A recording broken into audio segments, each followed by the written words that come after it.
একটু পরে বের হব, লাঞ্চ করার সময় নেই, ঘুরতে আসলে আসলে খুব একটা খাওয়া হয় না। চাউমিনটা আছে মোটামুটি, মানে আমাদের দেশের মতো অত মজা না। আমি এত বিদেশ ঘুরি, আমাদের দেশের মতো চাউমিনটা আসলে কোথাও আমার কাছে মজা লাগে না। মানে এটা খাওয়ার মতো না। ভালো আমি জুস খাই, বাইরে অনেক রোদ, জুসটা খাওয়ার মতো না। ভিউয়ার্স, সো আপনাদের সাথে একটা এক্সপিরিয়েন্স শেয়ার করব নেপাল ট্যুরে।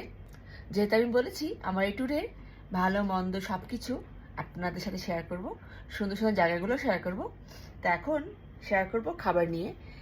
নেপালের কাঠমান্ডুতে যে হোটেলে উঠেছি, হোটেলটা খুব সুন্দর। হোটেলে একটা সুন্দর রেস্টুরেন্টও আছে। তো রেস্টুরেন্টে খাবার অর্ডার করেছি, খুবই ক্ষুধার্ত ছিলাম।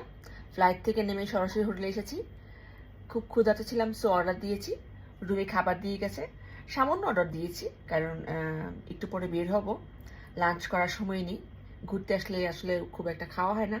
সো সামান্য অর্ডার মানে এখানে মিক্সড চাউমিন দিয়েছি, চিকেন আর সসেস দেওয়া চাউমিন, একটা হালাল ফুড, আর একটা অ্যাপেল জুস দিয়েছি। চাউমিনটা আছে মোটামুটি, মানে আমাদের দেশের মতো অত মজা না। আমি এত বিদেশ ঘুরি, আমাদের দেশের মতো চাউমিনটা আসলে কোথাও আমার কাছে মজা লাগে না। সো আছে মোটামুটি খাওয়া যায়, কিন্তু অ্যাপেল জুস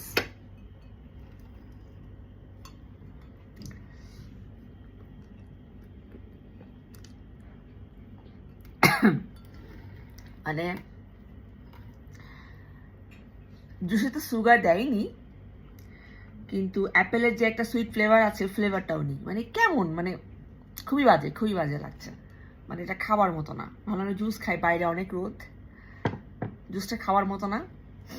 আর এটা একটু খেয়েছি, কিছুটা চাউমিনটা কিছু খেয়েছি, অনেক দিয়েছিল চাউমিন, এখানে অনেক ছিল, অ্যাকচুয়ালি অনেক ছিল, পুরোটা ভরা ছিল চাউমিন, 3 জন খাওয়ার মতো।